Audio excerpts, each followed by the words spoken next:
Un petit bidon, mon pépère. Christopher Froome à pied. Mais quelle image du tour. On n'a jamais vu ça. Aïe aïe aïe, attention Philippe, vous nous faire rappeler. Allez mon grand, t'es grand aujourd'hui, t'es grand. Chapeau.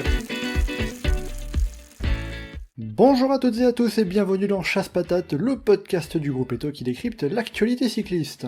On se retrouve aujourd'hui quelques jours après l'arrivée du Tour de France Femmes pour revenir justement sur ce premier Tour de France Femmes, ou plutôt le retour.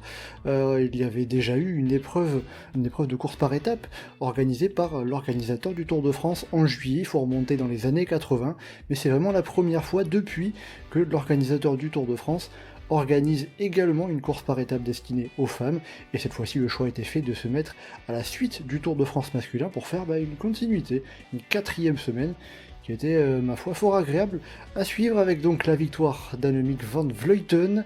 On va revenir bien évidemment sur cette première édition, ce que l'on a pu en retenir, et la course, bien évidemment, avec deux de nos spécialistes du cyclisme féminin en particulier sur le groupe Eto. On commence par Johan. Salut Johan. Salut Mathieu. Et on est aussi avec Geoffrey. Salut Geoffrey. Salut Mathieu. Et bien voilà, vous savez tout. Attention, les paras chasse patate, c'est parti.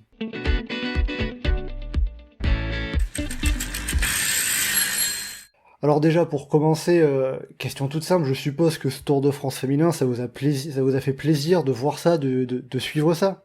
Non, on n'a pas aimé, c'était nul. Ça fait pas 15 ans qu'on attend ça. Ah, quel pied. Ah, c'était bien. Franchement, c'était vraiment plaisant.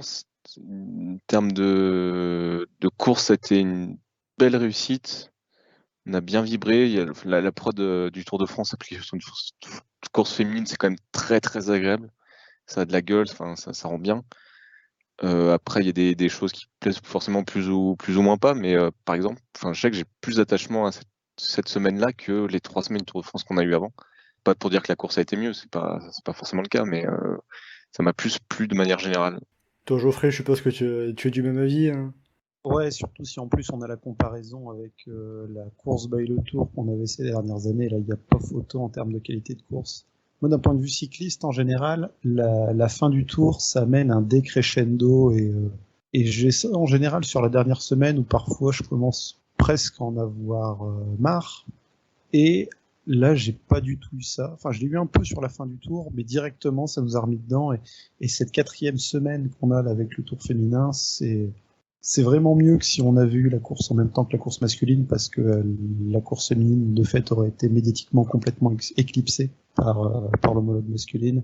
Et c'était top, c'était très sympa à suivre. Il y a des étapes diverses et variées. Il y a eu plein de moments intenses, émotifs. On peut juste regretter qu'on n'ait pas la diffusion en intégralité, notamment parce que Van Vleuten.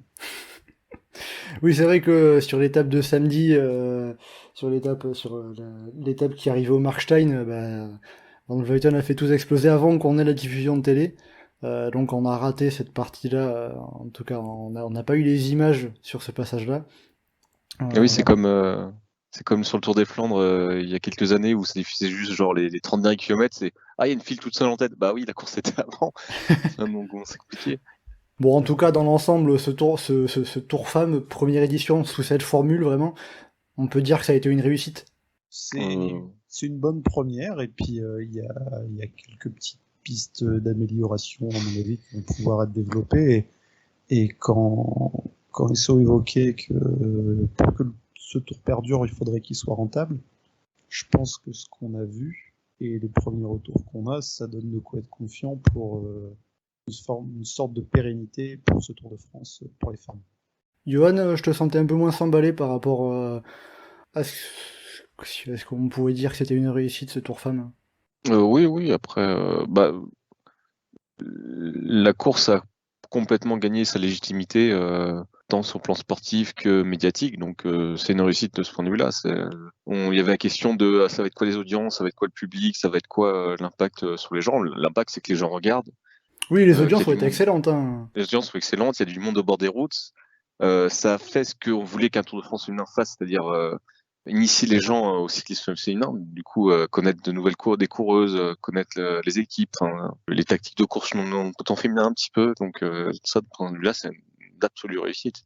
C'est vrai que pour revenir juste sur les audiences, alors c'était diffusé sur France 3, comme toutes les courses cyclistes sur France Télévisions, sauf le Tour de France, qui est partagé entre France 3 et France 2, et on est sur une moyenne de téléspectateurs de 2 millions de téléspectateurs, avec 26% de part d'audience. Pour comparer, il me semble que la course by le Tour était à 1 million, 1,4 million téléspectateurs sur l'ensemble du monde, alors que là on est à 2,1 millions, ne serait-ce que sur la France, donc c'est déjà un coup incroyable. Et aussi le fait que avoir une formule qui soit vraiment dédiée pour les femmes à la suite, comme ça, et en bon après-midi, c'est un créneau qui est beaucoup plus approprié. Et si on place la comparaison aussi avec des courses masculines qui sont déjà parfaitement installées, type Paris-Nice et le Critérium du Dauphiné, bon certes là c'est les vacances, donc ça aide à ce qu'il y ait un peu plus de monde dans la télé, mais la moyenne journalière pour un Paris-Nice ou un Critérium du Dauphiné, c'est entre 800 000 et 1 million de téléspectateurs. Donc là, on était largement au-dessus. Encore plus pour le week-end final. Donc, d'un point de vue médiatique, c'est certes pas au niveau du tour masculin, mais c'est largement au-dessus de ce que le cyclisme en course par étape propose le reste de l'année. Bon ben voilà, raison de plus on va dire un bon point de plus en effet. Après pour parler de la course un petit peu concrètement, comment est-ce que vous avez trouvé ces 8 jours de course avec votre œil de suiveur? Ça marchait bien, ça a été assez varié, il y avait pas trop répétitif entre les étapes. J'ai regretté un petit peu qu'il n'y ait pas des baroudeuses qui aillent au bout, qui aillent chercher une étape au milieu de tout ça, mais sinon on a eu des belles courses, des choses qui se lancent de loin, pas tant de retournements de situation, mais quand même des moments de course intéressants. Notamment, je trouve la deuxième, troisième étape où c'était vraiment pas mal. Il y a des choses qui ont été plus ou moins gênantes au niveau des chutes. Il y a beaucoup de chutes. Ça a éliminé certaines coureuses qu'on aurait aimé voir dans le peloton. Notamment Marta Cavalli. Donc, justement, la question de Marta Cavalli, où est-ce qu'elle aurait été en montagne? Est-ce qu'elle aurait pu accrocher Vollering? Van Vleuten, je suis pas sûr, mais ça aurait changé un petit peu la course, un petit peu la dynamique de course. Donc, forcément, la FDJ aurait eu plus de cartes en main pour tenter des trucs. Après, c'est pas très grave. Je trouve que c'était assez satisfaisant aussi le côté les grandes stars vont gagner, vont se mettre en avant. Ça faisait un peu il y a le moment Marianne Vos et puis il y a le moment cette grande star là et puis on les a bien vus se mettre en valeur toute l'une après l'autre, donc ça a bien marché de ce côté-là. C'était assez réparti entre les équipes. C'est vrai que justement, toutes les étapes sont revenues à des stars, des coureuses qui sont bien en vue sur l'ensemble des courses tout au long de la saison. Ça aide aussi à lancer une grande course comme ça. C'est un plus médiatique. T'as la meilleure sprinteuse du monde qui gagne plusieurs sprints, t'as l'ambassadrice, disons, du cyclisme féminin qui porte le maillot jaune tout au long de la semaine qui gagne 2 étapes. T'as la meilleure coureuse du monde actuellement qui domine la haute montagne et qui gagne le Tour. En termes d'introduction au cyclisme féminin, pour ceux qui ne suivaient pas, on pouvait difficilement faire mieux. Oui. Le public français, de base, entre guillemets, sans vouloir être condescendant ou quoi que ce soit, peut peut-être regretter qu'il n'y ait pas une Française qui gagne quelque chose. Ça peut surprendre celui qui ne s'y connaît pas de voir que 6 étapes sur 8 ont été gagnées par des Néerlandaises, que les Néerlandaises finissent avec tous les maillots, que celles qui ont le maillot jaune du début à la fin, qu'elles font 1 et 2 au général. Mais ce qui correspond pas tant que ça à la saison, en plus, les Néerlandaises qui écrasent tout. Ouais, les Italiennes n'ont pas été là pour rivaliser. Cavalli qui a été absente à cause de la chute. Elisa Longo-Borghini, un peu décevante. Elisa Balsamo aussi. Et c'est vrai que oui, par rapport aux Néerlandaises, avec les 2 victoires de Lorena Wiebes, la sprinteuse, les 2 victoires de Marianne Vos, l'ambassadrice, comme tu l'as présenté un petit peu, Johan, et les 2 victoires d'étape d'Annemiek van Vleuten pour finir et qui remporte le classement général, c'est bon, et aussi pour illustrer la domination des Néerlandaises sur ce Tour de France. Il y a seulement 2 coureuses non néerlandaises qui ont porté un maillot distinctif, à savoir la Belge Julie de Wilde et la Suédoise Julia Borgström, qui ont porté pendant 4 jours au total le maillot blanc. Donc voilà, on a bien vu en effet les coureuses néerlandaises sur ce Tour de France.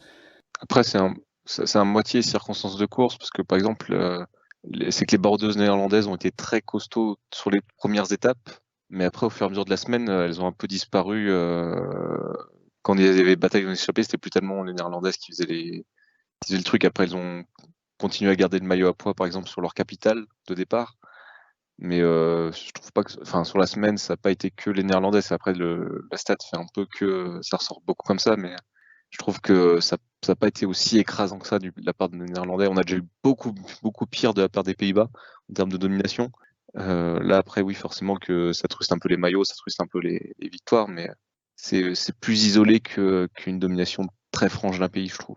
Bon, après, c'est sûr qu'à partir du moment où tu as la meilleure grimpeuse, Annemiek van Vleuten, la meilleure sprinteuse, Lorena Wiebes, ça prend déjà pas mal de place, pas mal de cartes. Mais voilà, dans l'ensemble, voilà, on a pu voir quand même en s'arrêtant pas aux néerlandaises, les étapes qui sont revenues à des coureuses très solides. On a vu aussi une des images qui faisait plaisir, c'est la victoire de Cecilie Ludwig à Épernay, avec la joie de vivre. Ça aussi, c'est une image, une coureuse qui aide à populariser le cyclisme féminin avec sa façon de s'exprimer, de partager son émotion, sa joie, c'est extrêmement positif. Ah bah, si tu compares ça au charisme de Vingegaard, oui, c'est sûr que c'est pas pareil, hein, mais oui, c'est sûr que c'est le côté un peu chouette du cyclisme actuel, c'est aussi qu'il y a des filles qui sont très charismatiques, c'est pas des sportives un peu fermées à la Longo ou quelque chose comme ça, ou même Maren Vos qui en soi est pas quelqu'un de très très expansif, c'est quelqu'un qui a du charisme parce que, enfin, c'est la classe absolue, quoi, mais c'est pas pour rien qu'elle est toujours un peu minorisée dans sa place dans le cyclisme, c'est parce qu'elle est assez discrète sur ce qu'elle fait, sa manière d'être. Là, t'as des filles qui éclatent à l'écran, tu les as en interview post-course, ça a de la gueule. Même côté français, une Marie Lenette qui, à chaque fois qu'elle est sur les plateaux, ça claque, quoi. C'est vraiment, sauf en télé, parler beaucoup de fraîcheur, c'est un peu bizarre comme terme, mais c'est vraiment le côté, il y a du charisme qui est là, et forcément, ça aide aussi à créer des personnages, créer des références et intéresser les gens. Oui, ça dégage, elle dégage quelque chose, en quelque sorte, c'est ça qu'on peut dire. Et ça transparaît à l'écran avec, comme tu l'as dit aussi, Marie Lenette, on avait pu la voir en interview, c'est dans ce sens-là où c'est rafraîchissant par rapport à ce qu'on avait un peu plus l'habitude de voir, des trucs un peu plus polissés, etc. Là, on est plus dans le naturel et ça fait aussi plaisir à voir. On va se concentrer, on va parler bien évidemment du classement général et de cette victoire d'Annemiek van Vleuten qui finit avec plus de 3 minutes d'avance, quasiment 4 minutes d'avance sur sa dauphine, Debbie Vollering. La troisième est Katarzyna Niewiadoma et à plus de 6 minutes 30. Bon, voir Annemiek van Vleuten en remporter ce Tour de France Femmes, c'était pas une surprise, on en avait parlé la semaine dernière. Par contre, est-ce que c'était peut-être une surprise de l'avoir gagné avec autant de marge, une avance chronométrique aussi importante ? Dans l'absolu, un peu, vu les circonstances de course, plus tellement à partir du moment où elle démarre à plus de 70 bornes de l'arrivée et qu'elle met tout le monde KO, comme elle l'a déjà fait plusieurs fois par le passé, on savait que ça allait être plus ou moins fini assez tôt. Il y a peut-être que, et encore sur ce qu'elle montrait sur la fin de carrière, elle était quand même sur un déclin. Il y aurait eu qu'une Anna van der Breggen éventuellement pour rivaliser et prendre moins de 2 minutes. Là, une course qui est énormément sur l'endurance avec des étapes relativement longues par rapport à ce que les coureuses connaissent tout le reste de l'année. Pour donner une indication de comparaison avec ceux qui pourraient ne pas être habitués aux longueurs kilométriques, c'est comme si on avait eu un Tour de France avec que des étapes de plus de 200 bornes ou presque, et une étape de 300 km au milieu. Oui, l'étape de Saint-Dié-des-Vosges, de Saint-Dié-des-Vosges, ouais, Saint-Dié-des-Vosges qui faisait 175 km, sachant que par exemple une Marianne Vos, oui, n'avait jamais couru plus de 170 km. Bah, sachant que le règlement UCI interdit les étapes de plus de 160 km. En plus. Mais bon, on sait que le Tour Après, de France... t'as quand même des courses par étapes qui ont déjà fait des... moi, j'ai souvenir de Tour de Thuringe ou du Women's Tour qui enchaînaient des étapes de 140 bornes en 5, 6 jours, 7 jours. Ça commence à grandir petit à petit et de fait, d'un point de vue physiologique, c'est pas sur l'endurance qu'il y a vraiment une différence nette entre côté masculin et féminin. Donc, il n'y a pas de raison qu'il y ait des étapes aussi courtes. De fait, c'est parce que les courses qui étaient organisées, il y avait moins de moyens ou c'était parfois en ouverture des courses masculines, donc il fallait une réduction kilométrique. Probablement qu'avec le temps, cette différence-là va s'atténuer, pardon. Bah, surtout encore plus avec le Tour de France masculin où on fait des étapes de plus en plus courtes. Ah bah c'est peut-être les hommes qui vont commencer à imiter les femmes que l'inverse. Ça, ça va peut-être finir comme ça. Euh, Johan, toi, pour revenir sur Annemiek van Vleuten, elle a jamais semblé vraiment inquiète sur cette semaine. Oh bah si, un petit peu, il y a quand même quelques Oui. étapes où elle a bien serré les fesses. Il y a quand même une belle occasion manquée sur l'étape des chemins blancs où il y aurait peut-être pas eu moyen de le mettre beaucoup parce que quand tu vois que Maï Garcia qui chute, elle perd à peine 1 minute 30, je sais plus. Il y aurait sans doute pas eu moyen de le mettre beaucoup plus, mais il y aurait eu moyen de lui prendre du temps sur la première semaine, là où elle était malade et puis là où enfin c'est un peu moins son terrain en tout cas. Oui, je suis allé un peu vite. Enfin, dans ma tête, j'avais que la montagne où elle était là au-dessus du lot. C'est vrai que justement, est-ce qu'il y avait moyen de prendre suffisamment de temps avant d'arriver en montagne, avant d'arriver dans les Vosges à Annemiek van Vleuten pour qu'une autre coureuse gagne le général? Bah, il aurait fallu enfin, ça aurait été compliqué de la piéger, mais en fait, il aurait fallu qu'il y ait une bordure loin de l'arrivée, un truc de ce genre, enfin, qu'il y ait une course de peloton pour pouvoir lui prendre du temps de manière un peu plus franche dans ce genre-là. Mais encore, elle aurait peut-être roulé dans le peloton. Mais Typiquement, ce qu'elle a eu le dernier jour, quand elle a eu ses problèmes techniques, et qu'elle met du temps à rentrer, et qu'elle rentre parce que la course redevient montagneuse et qu'en montagne, elle était intouchable. Là même sur la plaine, elle avait clairement pas l'équipe pour lutter. Oui, en plus, pour le coup, quand elle a eu ses problèmes mécaniques, les autres l'ont pas attendu sur le coup. si, elle l'a entendu, mais elles se sont fait sauter un peu le caisson après en essayant de la ramener.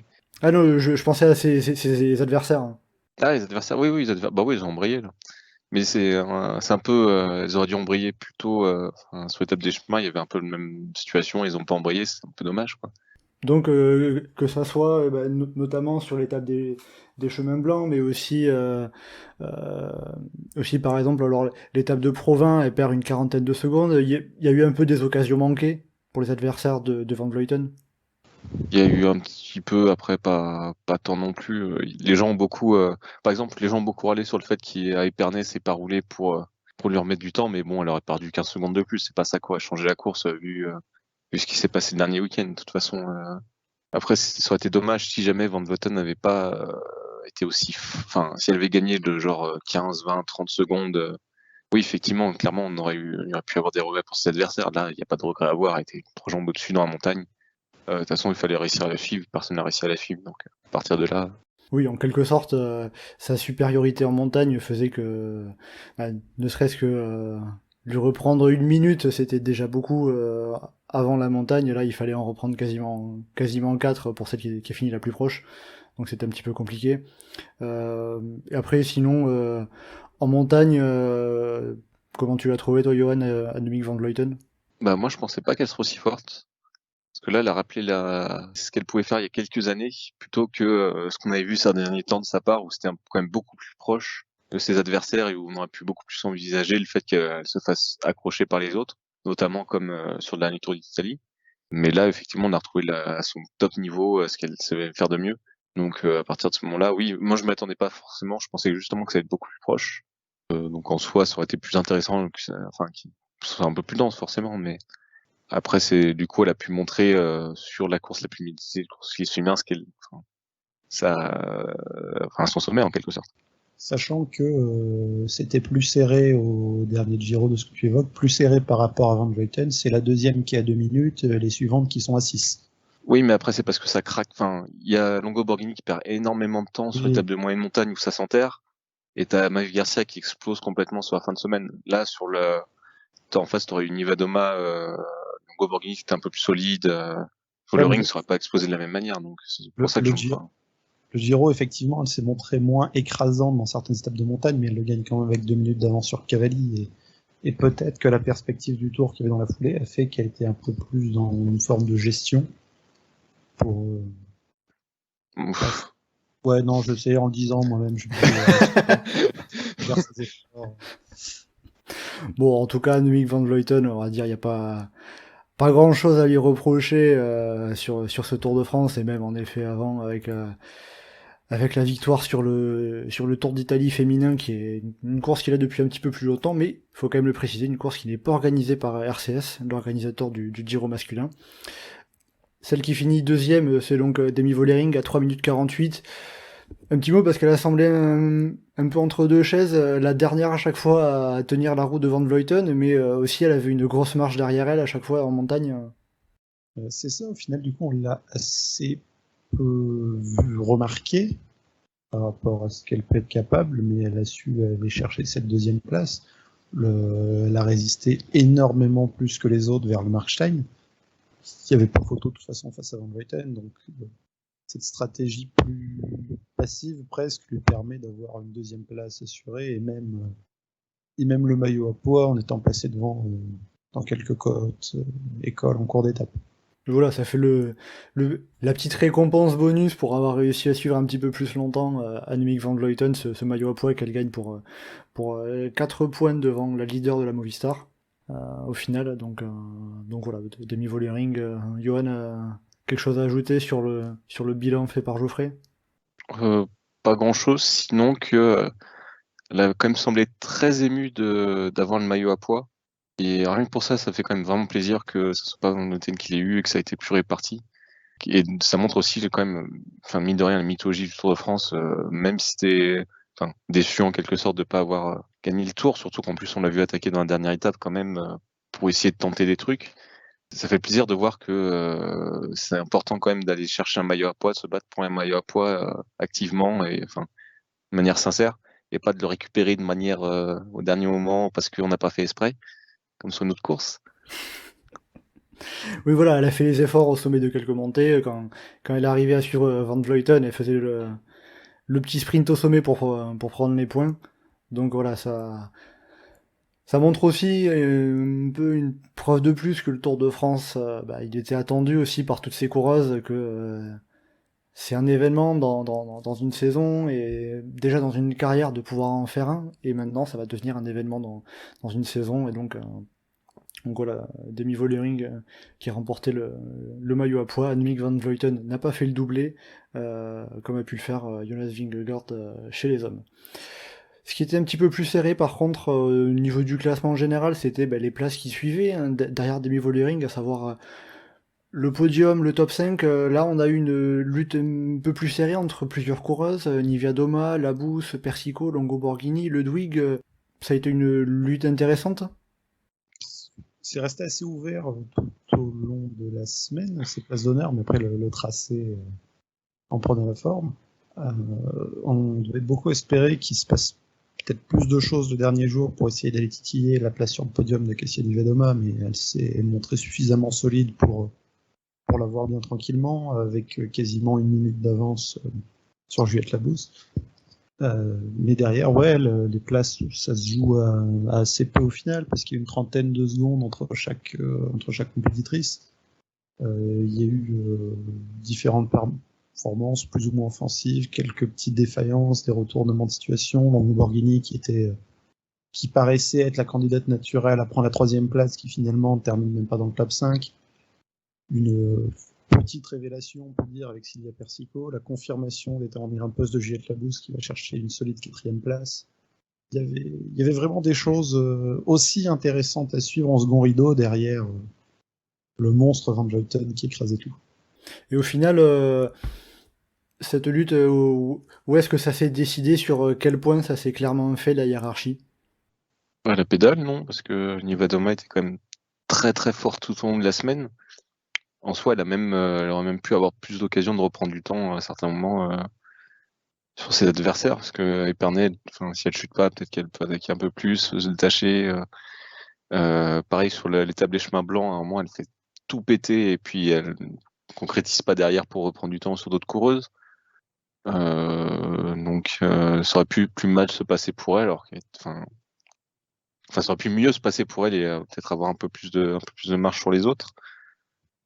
Je suis content qu'elle finisse 3e parce que honnêtement, je trouve que c'est celle qui a plus mérité sa 3e place. Longo Borghini aurait peut-être pu lutter un peu plus vu ce qu'elle fait sur le début de l'étape du Markstein, mais elle a un peu couru pas de manière très intelligente. Oui, on va dire, pour faire un peu des comparaisons à l'arrache, un peu le style Thomas Vauclair, à être un peu le cul entre deux chaises, entre le groupe de devant qui s'en va et c'est peu compliqué de Après, revenir, Vauclair, et le groupe derrière avec plusieurs coureuses qui s'arrangeaient pour rouler, au final, elle finit après par perdre un Vauclair, peu il de temps. essayait de revenir. Vauclair essayait de revenir devant parce que dans sa tête, il voulait gagner le tour. Enfin, Oui, là, c'est sûr. Là, c'était pour là, prendre après, du temps sur les coureuses de voilà. derrière. Au bout d'un moment, quand t'as 4 minutes sur Van Vleuten, tu dis bon, qu'est-ce que je fais? Bon, Oui, la victoire finale est peut-être je compliquée. gère, quoi. Oui, voilà. Après, c'est pas la première fois dans sa carrière qu'Elisa Longo-Borghini montre que c'est tactiquement pas celle qui s'est jouée le mieux. Il y a peut-être eu un couac aussi au niveau de son équipe, parce qu'effectivement, la longue chasse-patate, à ce moment où quand encore elle est à 1 ou 2 minutes, ça se comprend qu'elle essaye de tenir, mais quand t'es toute seule à 5 minutes de celle qui est devant et qu'ils sont juste à 40 secondes derrière, et que ça se termine avec un final compliqué, on se relâche un petit peu dans la vallée, quoi. Quand elle est très forte, elle sait gagner de belle manière, ce qu'elle a montré à Paris-Roubaix notamment. Là, ça n'a pas été le choc logique et elle l'a clairement payé le lendemain en plus. Après, Johan, tu disais Katarzyna Niewiadoma, c'était un petit peu celle qui méritait le plus cette 3e place. Dans quel sens? Si on fait un ratio de prendre le vent devant le groupe par rapport aux autres, ça doit être très très largement en sa faveur. C'est quand même souvent elle qui a fait péter la course, qui a mis en route, qui prenait des décisions, qui mettait l'impulsion dans les groupes où elle se trouvait. Donc en soi, en absolu, elle aurait pu être super combative du tour à la place de Marianne Vos, ça m'aurait pas choqué par exemple.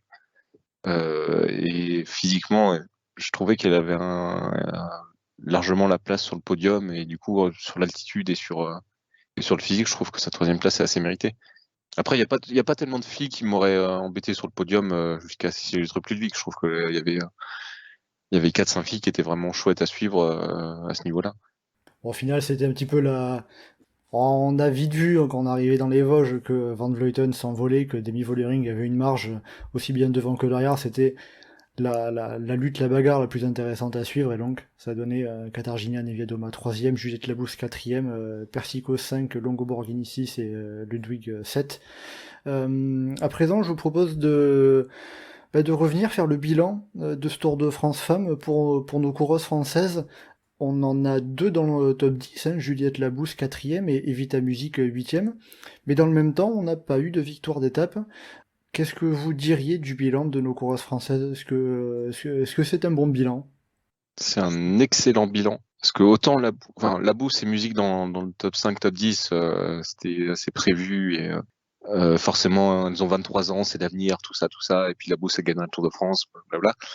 Mais au-delà de ça, je trouve qu'il y a eu une grosse présence française en tant que baroudeuse dans les échappées. C'est souvent passé pas loin pour aller chercher les étapes. Et je trouve que là, c'est la limite plus important. C'est pas juste, oui, ok, on a toujours des surdoués qui vont exister au niveau international, mais vraiment, on a un effectif global qui peut exister au niveau international. Et ça, je trouve ça beaucoup plus important et beaucoup plus marquant. Et c'était aussi important, je pense, pas juste d'avoir des coureuses qui vont exister au général au milieu des autres, mais d'avoir justement une présence générale sur la course. Et on a eu une présence générale sur la course. Justement, par rapport à ça, aux baroudeuses, on a vu notamment sur la plus longue étape du Tour vers Saint-Dié-les-Vosges avec Victoire Barthaud qui était pas loin d'aller chercher cette victoire en échappée en baroudeuse. Victor Berthaud qui était pas loin, qui avait déjà fait un numéro sur l'étape de Bergame, je crois, au Tour d'Italie juste avant, un peu dans le même genre, qui vraiment se révèle, pareil, avec son Paris-Roubaix, qui se révèle vraiment comme une super baroudeuse à suivre, grosse gazière, très chouette. Coralie Demey qui a fait un Tour de France incroyable, je trouve, qui va faire un top 20 sur la dernière étape en pleine montagne, alors que c'est vraiment pure baroudeuse. L'équipe Aubert, même de manière générale, qui a fait un très très très beau Tour de France. Aussi, pareil, Marie Lenette qui à un moment fait exploser Hélène Van Dijk sur un final d'étape, qui essaye de ramener le peloton sur elle et qui à un moment ne peut pas revenir et puis commence à s'écarter. Enfin, vraiment une très belle chose. C'est plus dur pour certaines équipes comme Charente, Maritime, mais vraiment, je trouve qu'il y a eu vraiment une belle dynamique et une belle chose côté cycliste français, et justement pas s'arrêter juste au classement général, mais de manière plus large. Geoffrey, qu'est-ce que tu en penses toi, du bilan de nos françaises? Même chose. J'avais presque peur d'être déçu si on avait les 2 françaises qui auraient été fond de top 10 en étant complètement passives, mais la Bousse, elle a lutté physiquement pour être avec les meilleurs, elle était parmi les meilleurs en montagne, elle est au pied du podium de peu. On a Evita Music qui fait une deuxième place d'étape et qui a pas juste fait de la figuration. Mais au final, elles ont pas été tellement passives, on les a bien vues C'est ça, à faire ça, de elles leur ont mieux, pas- vraiment. Elles n'ont pas juste subi la course, sauf si on considère qu'elles ont subi Van Vleuten, mais à ce moment-là, toutes les coureuses ont subi la course.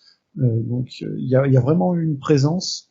Il y a eu, comme William le disait, dans les échappées, et je suis absolument pas indifférent à ce que ce soit le collectif des poursuiteuses de l'équipe de France sur piste qui ont brillé dans les échappées avec Berthaud, Lennet et Denis. Même si Coralie Denet va se détourner un petit peu plus de la piste dans les années à venir. Des filles comme Marie Lenette et Victoire Berthaud, j'étais tellement content de les voir à l'avant et de les voir briller. Mais comme il l'a dit, Victoire Berthaud, gros potentiel, c'était déjà la meilleure française au dernier Paris-Roubaix. Elle fait le Giro où elle a un super truc, elle fait des bons résultats sur la piste à côté, elle est au championnat d'Europe là dans 10 jours, ça se trouve, elle va encore faire quelque chose et elle a pas encore 22 ans, quoi. Oui, donc que du positif pour nos coureuses françaises et surtout de belles promesses pour l'avenir. C'est ça, et on a un bon jeune vivier derrière. Quand on regarde aux résultats par rapport au niveau international, par rapport aux Pays-Bas et à l'Italie, ce qui est généralement, c'est pas actuellement des choses qu'on fait spécialement moins bien, c'est juste des choses qu'on a fait plus tard. Pour moi, sur le cyclisme organisé au de haut niveau, on avait en gros une quinzaine d'années de retard sur les Pays-Bas, un petit peu moins sur l'Italie, et le gain en structure de haut niveau qu'on a de plus en plus actuellement, la FDJ notamment, Arkea, un peu Cofidis, un peu Aubert, qui est bien présente, enfin qui était présente au niveau national, mais qui maintenant est officiellement une équipe UCI. On a La Rochelle où c'est encore très faible, mais ça fait aussi un petit peu de présence. C'est vraiment quelque chose qui va aider. Et on annonce aussi une équipe dans le giron de l'équipe BEB de Jérôme Pilot, donc ça ferait une équipe française en plus. Après, là, je sais pas si une équipe en plus serait trouvée vraiment utile, mais en tout cas, on a des équipes qui sont déjà présentes et qui ont une organisation qui est plus que juste un faux semi-professionnel comme on a eu par le passé, qui était juste un amateur plus, on va dire. Là, il y a vraiment de quoi faire. Et le fait que le cyclisme féminin soit quelque chose dont on peut vivre en France actuellement, ce qui n'était pas le cas il y a quelques années. On avait Elise Delzenne qui était une des meilleures coureuses françaises. Elle a arrêté sa carrière parce qu'elle ne pouvait pas vivre du cyclisme à haut niveau. Donc, c'est heureusement plus le cas aujourd'hui pour les toutes meilleures et ça tend à se développer dans la bonne direction. Et ce retard devrait bien se rattraper avec une jeune génération de coureuses qui sortent depuis cette année ou l'année dernière des rangs juniors et qui sont de beaux potentiels. Je pense à des filles comme par exemple Flavie Boulet ou Jade Bastulle qu'on pourra peut-être retrouver sur le Tour de France Femmes dans quelques années à faire quelque chose. Églantine Rieur qui s'annonce peut-être comme une très très grosse grimpeuse. Oui, si le Tour de France par un développement peut-être dans le temps et géographique aussi va chercher le haute montagne, on va aussi avoir un nouveau type de profil de coureuses qui va arriver, parce que de fait la haute montagne, et j'entends haute montagne avec du dénivelé et des successions de cols, parce qu'on a souvent des étapes difficiles au Giro, mais ça va rarement plus loin que la grosse course de côte. C'est quelque chose qui est assez rare et qui va amener un développement d'autres types de coureuses, et on a de quoi faire en France avec ça. Donc ça doit être très très confiant pour la suite. J'en suis presque à me dire qu'on aura peut-être une femme qui va gagner côté français le Tour de France avant un homme. Alors, on peut prendre les paris. Le pari est pris. Eh bien, allez. On garde ça dans un coin de la tête et puis on verra parmi toutes nos jeunes pousses françaises que vous nous avez citées tous les deux, se cache peut-être une future vainqueur du Tour de France. En tout cas, dans le développement du cyclisme féminin en France depuis plusieurs années, le Tour de France Femmes, il arrive au bon moment, on peut dire ça? Je pense qu'il arrive au bon moment. Enfin, pour les coureurs, je sais pas, mais en tout cas pour les équipes françaises, d'avoir une course pour se confronter à un plus haut niveau, d'exister à ce niveau-là, de se rendre compte un peu de ce que c'est, de pouvoir développer des courses qui sont beaucoup des courses jeunes, ou même pour, par exemple, une équipe comme Aubert, je pense que tout d'un coup, avant et après ce Tour de France, pour eux, c'est pas pareil, c'est plus la même dimension. Et typiquement, ils ont réussi à re-signer Simone Boilard pour l'année prochaine. Donc la course canadienne qui est leur meilleure course actuellement, qui fait des très beaux résultats au niveau ici, qui a pas eu de chance sur Tour de France parce qu'elle s'est blessée sur une chute et du coup elle a pas réussi à vraiment exister après quand même un top 10 sur les champs. Mais je pense que si le Tour de France que fait Aubert, c'est pas ce Tour de France là, je sais pas si elle re-signe derrière de la même manière, quoi. Là, elle sait qu'il y a une équipe sur laquelle elle peut compter, qui est solide, qui peut l'emmener à un certain niveau. Et je pense que pour l'équipe française, c'est important justement de pouvoir exister sur, pas seulement d'avoir des équipes, mais des équipes qui peuvent aller sur des grandes courses et exister sur des grandes courses. Ben, c'est parfait alors tout ça, on va espérer que tout continue sur un très bon rythme. En tout cas, il y a de quoi faire, il y a un bon terreau, on peut dire, en quelque sorte, pour... Et puis on aura l'équipe de Pinot pour rigoler un peu, et puis ça va être beau, quoi. Bon, on verra, pour l'instant, ça n'a toujours pas été annoncé, officialisé, mais c'est dans les tuyaux, donc bon, on attend toujours à ce que le nouveau sponsor principal de l'équipe de Jérôme Pinot arrive. Parce qu'on rappelle... C'est Carrefour, non? Ben, alors on a eu plusieurs bruits, on a eu du Carrefour, du Cdiscount. Pour l'instant, tout ce qu'on sait, c'est que la ville de Paris va donner son nom sans donner d'argent. C'est la seule information qu'on a à l'heure actuelle pour la saison prochaine. Écoutez, Moi, je veux bien faire du sponsoring comme ça aussi, hein, pas de mon nom, mais... Pour finir, on va regarder un peu le futur de ce Tour de France Femmes. Vous l'avez évoqué un petit peu, des évolutions possibles. Déjà, selon vous, qu'est-ce qui serait intéressant à voir dans ces prochaines années pour développer ce Tour de France Femmes? Un chrono, déjà, parce que ça manque quand même. Oui, c'est vrai qu'en 8 étapes, on a eu que des étapes en ligne, pas de contre-la-montre. Surtout que Juliette Labousse est très forte en chrono, donc il n'y a pas de côté genre ouais, ça va défavoriser les Françaises, mettons pas de chrono. Ça peut être quoi l'explication pour toi, Johan, de pas avoir de chrono sur ce Tour Femmes? C'est le problème du manque de chrono sur les courses féminines en général. On a 9 jours de course, on veut pas perdre un jour de course à faire un chrono et plutôt que faire une belle étape en ligne. Ouais. C'est plus dans cette dynamique-là. Il y a aussi la contrainte géographique, kilométrique.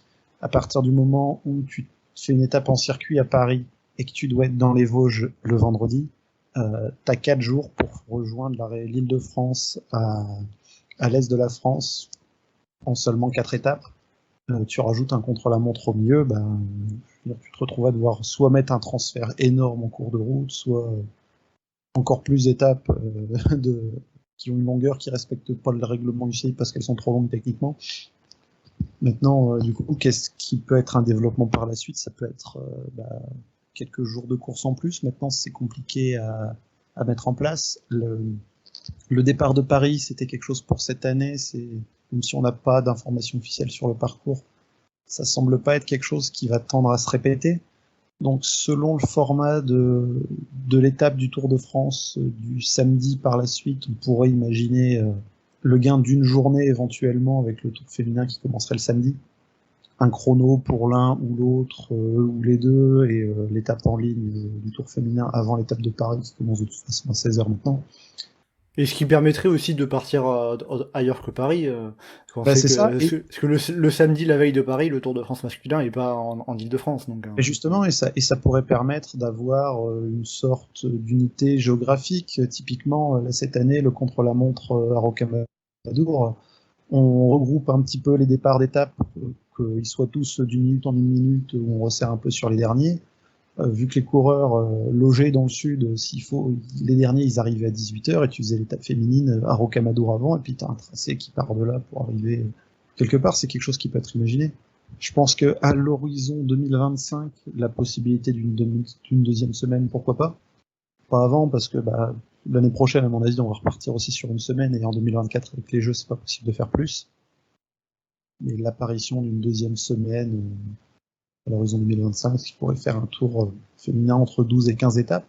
En tout cas, pas passer de suite à 3 semaines, ça serait trop tôt. C'est trop tôt, il faut refaire tout le calendrier de toute façon.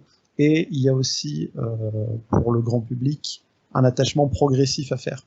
Là, on va dire, le fan de cyclisme lambda, il a une semaine de Tour de France en rab.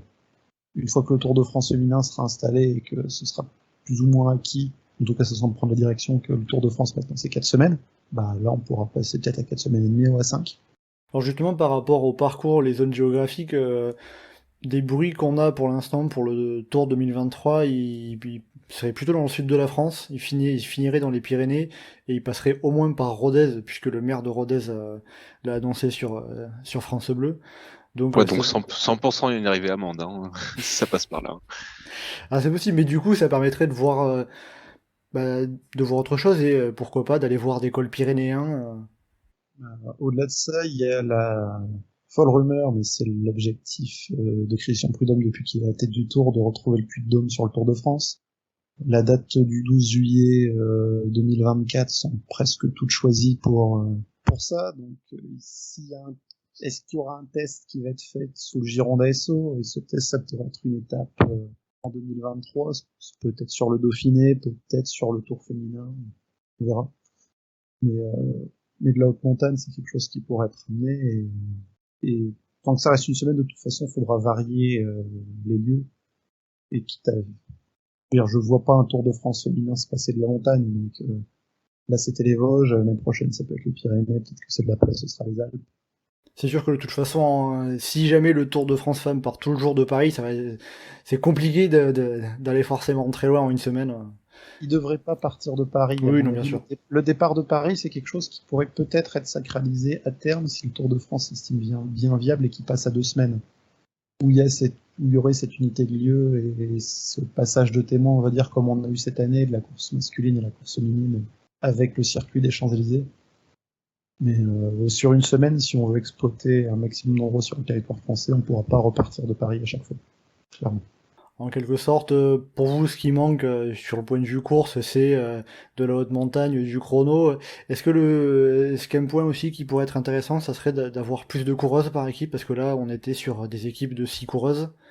À l'avenir, est-ce que ce nombre de concurrentes par équipe pourrait être augmenté? Ça fait écho à ce que Johan disait tout à l'heure, mais si on met 7 coureuses par équipe, on met moins d'équipes. Le problème, c'est que si tu enlèves les équipes les plus faibles qui au départ, tu faisais sauter quelques équipes françaises. Clairement, le 6 coureuses par équipe pour avoir 24 équipes, c'est pour avoir toutes les équipes UCI françaises au départ. D'accord. Après, moins de coureuses par équipe, ça fait en général une course un peu plus débridée, c'est pas plus mal, hein. Moins de Tour de France où il y aurait eu que 7 coureurs par équipe et t'en profites pour rajouter une OX et puis une autre équipe à côté, ça m'aurait pas déplu non plus. Après, pour finir, on a vu une petite innovation qui changeait un petit peu dans la retransmission de télé, dans la production de ce Tour de France. On a pu entendre les consignes données par les directeurs sportifs aux coureuses, des petites retransmissions radio qui apparaissaient comme ça de temps à autre à l'écran. Est-ce que vous trouvez que c'était une bonne chose de voir ça, d'entendre ces consignes? On a pu constater à quel point les directeurs sportifs servent pas à grand chose. Parce qu'à chaque fois, c'était pour dire des banalités du style ah oui, c'est bien, alors prenez bien vos relais ou faites-en pas trop. Ou, Est-ce que c'est pas justement la limite aussi de finalement ne pas pouvoir donner toutes les clés stratégiques, toutes les indications tactiques des équipes? Bah après, je pense que c'est cool et ça fait vivre la course, ça fait un outil en plus pour faire vivre la course.